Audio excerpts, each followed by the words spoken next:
Hi Papercrafters! Welcome to another Design with Jo video. I'm Joanne Rogers, a Stampin' Up! Demonstrator in Central Alberta, Canada, and I've been designing with you in mind since 1999. Today I have another Jo Tips video for you. It's one that I think might make your punching life just a little bit easier if you have one of the Pick-a-Punches. So I want to give you some tips and tricks for working with the Pick-a-Punches and how you can get some of your sizing laid out so that they're great for layering. So let's get started.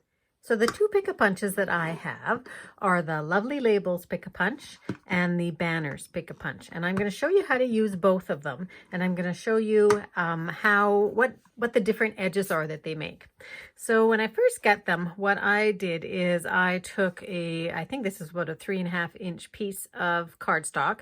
That is 1 inch, 3/4 of an inch, and 1/2 inch. And I put in both ends so that I could see what the punch would look like. So this is the Lovely Labels Pick-a-Punch. And how they work is that there are two punches, two different ends that work on either side. And they actually show you in the picture here. This one here is a little bit more of a flatter end. So that's this one right here. Or a little bit more of an embellished or curvy end, which is this one here. And so they work like every other punch. You just open them up. And in order to get these to work, I found that the best way for me is to hold it upside down so that I can see. Now, if you find that it doesn't punch that way, then you can certainly do it this way and punch like this. But then you want to really make sure that your paper is exactly the size here. And this size is a 1/2 inch. So the smallest is 1/2 inch. Then there's a little channel that is 3/4 of an inch. And then the largest one is 1 inch. So I'm going to show you how this one works. And I just have some different pieces of paper here. So these are all cut 1/2 inch. This is 3/4 of an inch. And then the Pear Pizzazz is 1 inch. So I'm going to start with my flat one. So I'm going to turn it over. And you're going to insert your piece of paper right in there. And it'll fit perfectly in that channel. And so you push it all the way in as far as it will go. And I just hold it with my finger and I turn it upside down. And I take a look at where it is. And I try and make sure that, first of all, it's back up against this metal part right here. So right up against there, flat. And then it's sort of in the middle. So I'm starting with the smallest and I'm just going to punch. Now, if you wanted, you could turn this upside down, put it on a flat surface, hold it in place and punch. Why I've found that I don't do that as much is that sometimes this piece of paper moves a little bit. So there's our little punched out area. Now you're going to turn it upside down and you're going to turn it and push it in from the other end. So again, it's going to go all the way in. You're going to make sure that it is fairly straight and right up against there, and it is. Punch it again. So this is how I normally punch mine. They do tend to go flying all over the place, so just know that. So that's our 1/2 inch piece. And now we're going to do our 3/4 inch. So I'm going to put that one in as well. It's going to go in the slot for 3/4. Turn it over, make sure it's all the way to the end, and then either hold it down like this, or the other one, next one I'll do the other way. Take it out, turn it upside down and turn it around and put it in again. Okay, and then just right to the end and punch. So then we have our second one, and then we'll do the third one, the last one, which is 1 inch. And if your inch is even the tiniest bit too big, this one might be just a teeniest bit, you do need to sort of feed it in there, but it will go. Okay, and make sure it goes right to the end again. Make it nice and flat against that edge. Punch and bring it out, turn it upside down and put it in again. And this time we'll, whoops, wrong side. And then we'll put it in. And I have done that before where I've been making this edge and I'll put that end on it. Again, just a quick look. This one stays in there fairly snug, so it works well with it on the table. Okay, so there we have our pieces. And this guy will go right over top of that one. And then our bottom will fit right in there. And so the amount of space between this and this one for the height, I guess, or the width, if you want to call it, is about 1/4 inch. And same with 1/4 inch here and 1/4 inch here. So you can layer them like that, or you can just have it like this, Or you could take the smaller one and layer it, excuse me, over top of the bigger one there. Okay, so that's how it works. Now this is with a piece of paper that's a little bit longer. Now I want to show you that other edge. So the other edge is this sort of curly bit. I'm just going to start with my largest one here. And it's exactly the same principle. You put them all in, turn it over. Now this one I find I do want to turn it over and look at because it's just a little more curly cued, I'm not going to call it prettier, it's just a different one. Okay, so you're going to pull it out, you're going to turn it upside down and put it back in, and then just do the exact same thing. You can see when it goes in, it's not exactly straight in there. So I just move it around a little bit and eyeball it. Okay, so there's one. Here's two. Same thing, upside down. Turn it upside down, push it in from the other end. See, now when I push it in, it didn't go straight. So that's why I always look at it from the back. There's two, and here's three.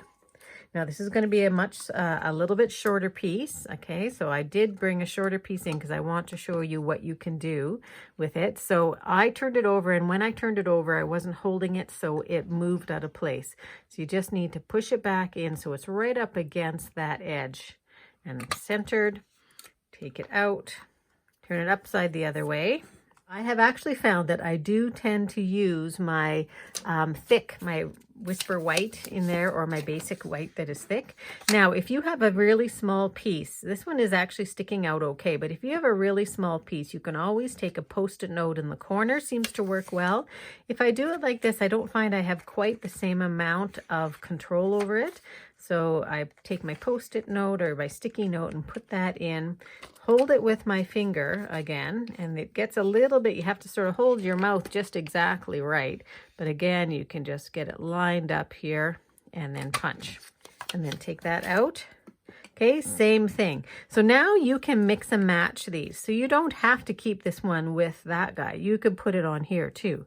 Okay, so let me show you just a couple examples of that one. So here's one where it's just a piece of basic white on a piece of foil and basic black. And here's one where it's just two. And so I've done both edges, but then I've put a hole in here so that I could put my ribbon through. And this one here, don't think you have to use three, or you could use just one, but also I cut this off so that it was flush with the edge of my card. So that gives you just a little different look again. And then use your different colors. So here I have used the same one. I didn't use a different one, but then I layered on top of it as well. So it gives you a couple ideas on using this lovely labels.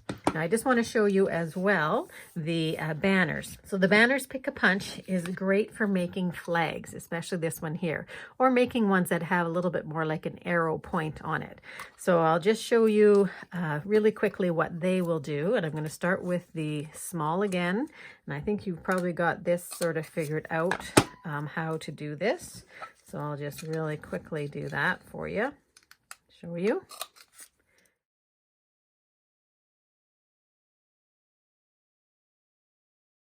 So now what we have is we have ones that have more of a point on them. Then they do the flagging, so that gives you a different look. And then this last one, I will do the flag for you, which is one of the ways we tend to use it the most. So I'll show you this one.